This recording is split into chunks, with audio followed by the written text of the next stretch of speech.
кейде адам өзін түсініксіз күйде сезінеді. Таңертең ұйқыдан тұрса да бойында күш болмайды. Көңіл жабырқау, ой ауыр, ұсақ нәрсеге тез алаңдайды, ал кейде керісінше ештеңеге зауқы соқпай қалады. Мұндайда көп адам бірден дәрі іздейді. Бірақ көбіне біз ең негізгі себепке назар аудармаймыз. Ол себеп ішектегі микрофлораның жағдайы. Адам ағзасында ми мен ішек бір-бірінен бөлек өмір сүрмейді. Олардың арасында өте тығыз байланыс бар. Бұл байланыс кезде, яғни вагус жүйке арқылы жүзеге асады. Адам ағзасындағы ең ұзын жүйке. Қызығы, осы жүйке арқылы жүретін ақпараттың басым бөлігі мидан ішекке емес, керісінше ішектен миға бағытталады. Яғни миымыз ішекте не болып жатқанын үнемі тыңдап, сол ақпаратқа қарай көңіл күйімізді, тіпті ойлау қабілетімізді де реттеп отырады. Ішекте өмір сүретін бактериялар жай ғана ас қорытуға көмектесетін тіршілік иелері емес. Олар бізбен симбиозда өмір сүреді, яғни ағзаға қызмет етеді. Осы пайдалы бактериялар серотонин, дофамин, норадреналин сияқты маңызды медиаторларды өндіруге қатысады. Бұл заттар адамның өзін жайлы, көңілді сезінуіне тікелей әсер етеді. Көп адам серотонин тек мида түзіледі деп ойлайды. Ал шын мәнінде оның негізгі бөлігі ас қорыту жүйесінде өндіріледі.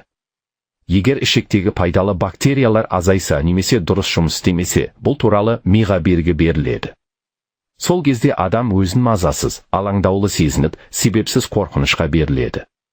Кейде біз мұны депрессия деп қабылдаймыз. Ал шын мәнінде ағза іштен әлсіреп тұрған болуы ықтимал. Осы тұста еріксіз бір нәрсе еске түседі. Бұрын ауылда ата-әжелеріміздің заманында жасы келген үлкен кісілердің күнделікті тағамы қандай еді? Айран, қатық, ашытпа көже, сүзбе, көже, яғни ағарған тағамдар. Бұл олар үшін күнделікті ас болатын. Әр үйде сауынды мал болды, тағам табиғи еді. Ата-әжелеріміз микрофлора, пайдалы бактерия деген атауларды білмесе де, ағарғанның асқа жеңіл, денеге жайлы, көңілге тыныштық беретінін өмірлік тәжірибемен білген.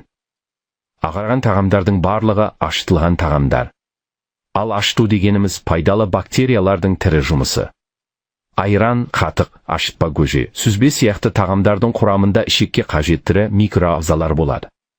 Бүгін ғылым оларды пробиотиктер, пайдалы микрофлора деп атап жүр. Ал бұрын ауылда бұл атаулар сызақ, оның әсері күнделікті өмірде сезілген. Сондықтан да үлкен кісілер ауыр, асқазанға салмақ түсіретін тағамды көп жемеген. Оның орнына ағарғанды таңдаған. Себебі ол асқа жеңіл, ішекке жайлы, ағзаны тыныштандырады. Қарапайым тілмен айтқанда, олар ішектегі пайдалы бактерияны күнде өз қолымен қоректендіріп отырған. Соның арқасында асқазаны бұзылмай, көңілі орнықты, сабыры берік болған. Бүгін біз микрофлора миға әсер етеді, көңіл күйді реттейді, күйзелісті азайтады деп айтып жүрміз. Ал бұрынғы үлкендер мұны ғылымсыз-ақ білген. Ағарған ішсе ішек тынышталады, бой сергиді, ас қорыту жеңілдейді. Бұл микрофлора тақырыбының ең қазақы, ең түсінікті көрінісі.